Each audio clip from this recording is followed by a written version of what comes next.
حضرت موسیٰ کلیم جب فرعون کی پاس گئے حق کا پیغام دینے تو اس نے سمجھا کہ میرے سامنے جادوگر آ گیا ہے۔ گرامی قدر حضرات، اللہ کے نبی کو پہچان نہ سکا، اللہ کے نبی کو پہچان نہ سکا، معاذ اللہ۔ اس نے سمجھا میرے سامنے جادوگر آ گیا ہے۔ اس نے جادوگروں کو بلا کے کہنے لگا کہ معاذ اللہ، جادوگر کا مقابلہ کرنے کے لیے سارے میدان میں آ جاؤ۔ کتابوں میں آتا ہے، آپ نے کئی بار سنا ہوگا، ان کے پاس چھوٹی چھوٹی رسیاں تھیں، وہ سامنے آئے حضرت موسیٰ کلیم کے، لیکن گرامی قدر حضرات، جب ان کی نظر اللہ کے نبی کے چہرے پہ پڑی تو ان کے ضمیر نے اس بات کی گواہی دی کہ یہ چہرہ جادوگر کا نہیں ہے، یہ کسی خاص بندے کا چہرہ ہے۔ آپ سے متاثر ہونے کے بعد انہوں نے ادباً آپ کو کہا، جناب آپ بھی جادوگر، ہم بھی جادوگر، لیکن پہلے آپ اپنا کارنامہ دکھائیں گے یا ہم اپنا کارنامہ دکھائیں؟ آپ اپنے کرتب کا اظہار کریں گے یا ہم اپنے کرتب کا اظہار کریں؟ علماء کہتے ہیں یہ بات انہوں نے ادب کی وجہ سے کی، اللہ نے یہ جملہ اتنا پسند فرمایا کہ فیصلہ ہو گیا کہ سونا، جنہوں نے ادب کی وجہ سے تجھے پہل کرنے کا حکم دیا ہے، ہم نے آسمان پہ بیٹھ کے ان کی ہدایت کا فیصلہ فرما دیا ہے۔ ایک بار پھر کہہ دے پیار سے سبحان اللہ۔ جنہوں نے ادب کی وجہ سے آپ کو یہ فکرہ کہا ہے، ہم نے آسمان پہ ان کی ہدایت کا فیصلہ کر دیا ہے۔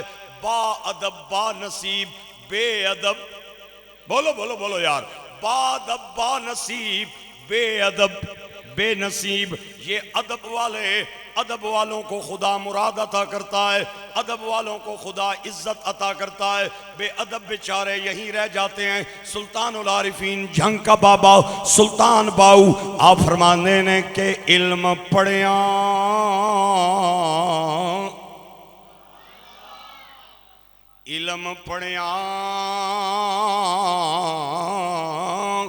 جوہر نہیں بن دے،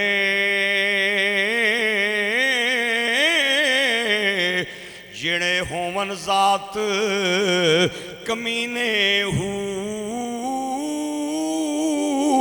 پتلوں کدی سونا نہیں بندا، باویں جڑیے لکھ نگینے ہو۔ اے ذلیل کلوں کدے داد نہیں ملدی، ذلیل کلوں کدے داد نہیں ملدی، بھاویں ہومن لکھ خزینے ہو، بنا ادب نجات نہیں باہو، پاویں مریے وچی مدینے ہو۔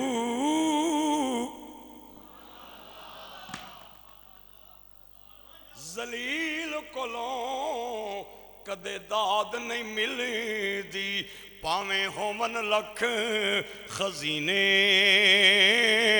ہو، اے بنا ادب نجات نہیں باہو، پاویں مریے وچی۔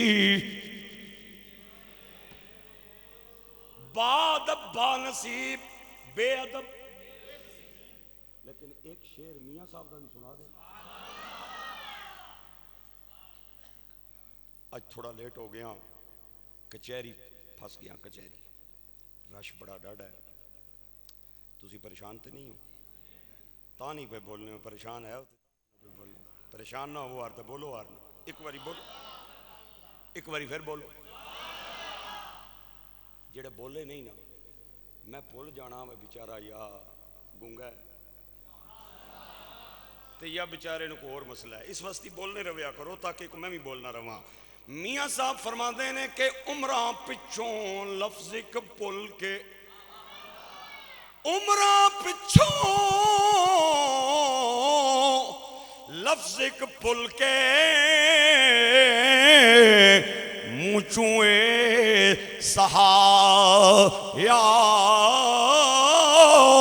کوڑے وانگوں سایاں چکے کے جنتوں بار وگایا. شیطان یہ فرشتوں کا استاد تھا. اس نے زمین کے چپے چپے پہ عبادت کی تھی. اللہ نے حضرت آدم کے بننے کے بعد حکم کیا جھک جاؤ. شاگرد چک گئے تھے، استاد اور آکڑ گئے. وہ جنہ کی پڑھانا سی نا وہ چک گئے، استاد آکڑ گیا. اللہ نے فرمایا استاد جی تو آنو کیا ہویا ہے، اچھو نا سجدہ کرو نا. تے اگوں آنا ہے انا خیر منہ خلقتنی من نار. سنیا او دے سامنے سجدہ کرانا چاہنا ہے جڑا نیویں میں اچھا نا. اللہ نے فرمایا اچھے تو جی میں اچھا. میں اگ چو بڑھیا وہ مٹی چو بڑھیا ہیں. اگ کا مزاج یہ ہے وہ نیچے سے اوپر جاتی ہے، اور مٹی کا مزاج یہ ہے وہ اوپر سے نیچے آتی ہے. جو چیز نیچے سے اوپر جائے وہ بہتر ہے، جو اوپر سے نیچے آئے وہ کم تر ہے. میں بہتر اور افضل ہو کے کم تر کے سامنے سجدہ کیسے کروں؟ یہ نہیں سوچا حکم مجھے کس نے کیا ہے. اللہ اگر چاہتا تو شیطان کو جواب دے سکتا تھا، کیونکہ شیطان نے اپنا سجدہ نہ کرنے کے لیے دلیل کو پیش کیا کہ میں آگ سے بنا وہ مٹی سے بنا. آگ سے بننے والا مٹی کے سامنے کیسے سجدہ ریز ہو جائے؟ شیطان نے رب ذوالجلال کو سجدہ نہ کرنے کی دلیل پیش کی. اگر اللہ چاہتا تو شیطان کی دلیل کو دلیل سے رد کر سکتا تھا یا نہیں؟ اللہ کو علم نہیں کمی تھی؟ کیوں نہیں بول رہے؟ پھر بولو اللہ کو علم نہیں کمی تھی؟ شیطان دلیل دیتی ہے کہ میں تانا جھکیا وہ کم ترے تھے میں بہتر ہوں. ٹھیک ہے، اللہ اگر چاہتا تو دلیل دے سکتا تھا یا نہیں؟ اللہ کے پاس دلیل کی کمی نہیں، اللہ کے پاس علم کی کمی نہیں، لیکن میرے ذوالجلال نے دلیل نہیں دی، بلکہ فرمایا فَخْرُجْ مِنْهَا فَإِنَّكَ رَجِيمٌ.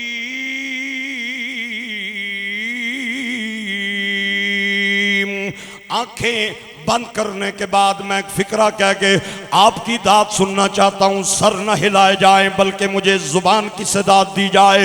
میں پھر کہنا چاہتا ہوں، کہنے کیا چلا ہوں.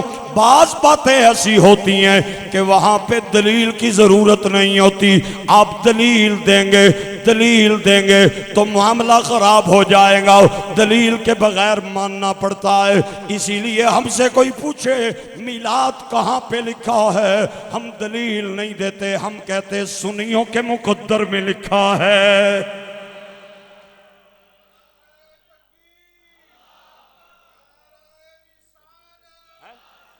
کیا کرنا؟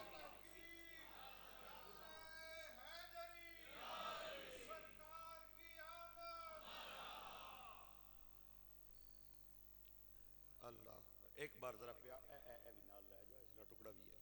اچھی سبحان اللہ کہتے ہو. ہائے ہائے ہائے. کوئی پوچھے انگوٹھے چومنے کہاں لکھے ہیں، ہم کہتے ہیں ہماری مقدر اور قسمت میں لکھے ہیں. 11ویں منانا کہاں پہ لکھا ہے، ہم کہتے ہیں ہمارے مقدر اور قسمت میں لکھا ہے. لہٰذا دلیل دینے کی ضرورت نہیں ہے. امام فخر الدین رازی کہتے ہیں اگر کسی بندے کا شیطان سے آمنا سامنا ہو جائے تو وہ شیطان سے مناظرہ نہ کرے، ناکام ہو جائے گا. شیطان نال متھا نہ لائے، وہ فیل ہو جاسی، ناکام ہو جاسی. اچھا، شیطان نال متھا لانا ناکامی کی اگر وجہ ہے تو اس کا کیا مطلب ہے؟ شیطان حق ہو گیا، سچا ہو گیا شیطان. لہٰذا آپ نے یہ بات میری پلے باندھ لینی ہے. کوئی بندہ اگر کہے میلاد کی دلیل دیں، انگوٹھے چومنے کی دلیل دیں، نماز کے بعد اونچا کلمہ پڑھنے کی دلیل دیں، ہمیں 11ویں منانے کی دلیل دیں، تو آپ نے کہنا بھائی جان ہر جگہ پہ دلیل نہیں دی جاتی. ہم بغیر دلیل کے میلاد بھی مانتے ہیں، 11ویں کو بھی مانتے ہیں. ہم بغیر دلیل کے نماز کے بعد بلند آواز سے کلمہ بھی مانتے ہیں. خیر میں جو بات کرنا چاہتا ہوں، حضرت موسیٰ کلیم فرعون کے دربار میں گئے، جادوگر آ گئے، انہوں نے آپ کا چہرہ دیکھ کے پہچان لیا کہ یہ جادوگر کا چہرہ نہیں ہے، یہ کسی بزرگ کا چہرہ ہے. آپ کو ادبن کہنے لگے آپ اپنا کارنامہ دکھائیں گے یا ہم پہلے اپنا کرتب دکھائیں؟ اللہ نے فرمایا کلیم اللہ، انہوں نے تیرے ادب کی وجہ سے یہ کہا ہے، ہم نے آسمان پہ یہ فیصلہ کر دیا ہے کہ جس نے بلایا ہے وہ گمراہ رہے گا، جنہیں بلایا ہے وہ جنتوں کے حقدار بن جائیں گے. اور بلایا اسی نے جناب فرعون، اور اس بلایا سی فرعون، اے نہیں پٹڑی تے چڑھن لگا تے جنہ تیرا ادب کیتا ہے نا انہاں نوں اسا پٹڑی تے چاڑ دے. اے ہی ہویا پھر جناب. پھر جب معاملہ ہوا تھا تو اینڈ پہ کلمہ فرعون نے نہیں پڑھیا، انہاں پڑھ لیا سی وہ جڑے. خیر جو بات کرنا چاہتا ہوں وہ توجہ کے لائق. حضرت موسیٰ کلیم نے فرمایا ہم اللہ کے نیک بندے ہیں، ہم پہل نہیں کرتے، آپ پہل کریں. انہوں نے رسیوں کو ڈالا، شتیروں کو ڈالا، وہ سارے سانپ بن کے چلتے نظر آئے، سانپ بن کے چلتے نظر آئے. میرے فکروں پہ غور کرنا ہے. سانپ بن کے چلتے نظر آئے، حقیقت میں سانپ نہیں تھے، سانپ بن کے چلتے نظر آئے. حضرت موسیٰ کلیم تھوڑا گھبرا گئے. آواز آئی کلیم اللہ گھبرانا کیوں ہے؟ سونیا اتے سب بن گئے نے فرمایا تو جڑا ڈنڈا چاہے ہے او کڑی بیماری دا علاج ہے. القاساک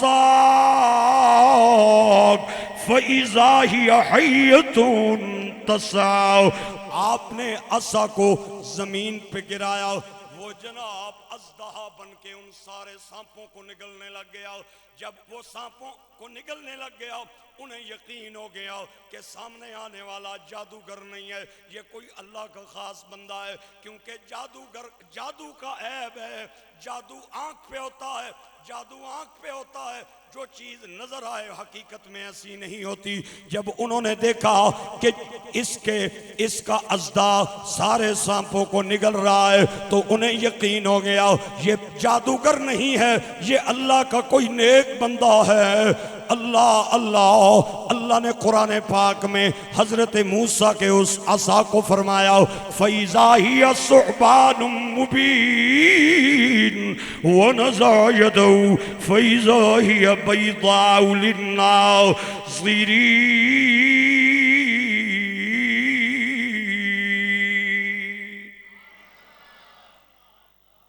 اسے کیا کہا ہے؟ ثعبان، سا عین اور ترے نقطے والا سا، سا عین با الف اور نون. اس کو اللہ نے قرآن میں ثعبان کہا ہے. میرے نبی پاک جب معراج کی رات اللہ کے روبرو ہوئے، عرض کی مولا موسیٰ کو تو نے ثعبان عطا کیا تھا، میری امت کو کیا عطا کریں گا؟ جہاں تک آواز جا رہی ہے میں سر ہلاتا نہ دیکھوں، مجھے زبان سے داد چاہیے، داد زبان سے ملنی چاہیے. ہاں اللہ نے فرمایا محبوبہ میں نے کلیم اللہ نو ثعبان عطا کیتا سی، تیری امت نو شعبان عطا فرما چھوڑیا.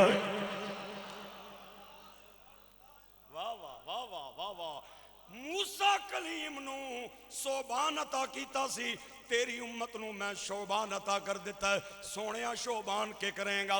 فرمایا جس طرح جادوگروں کی محنت پہ ثعبان نے پانی پھیرا تھا، تیری امت کے گناہگار ثعبان میں نیکی کریں گے، شیطان دے 11 مہینے دے محنت تے پانی پھر جائے گا.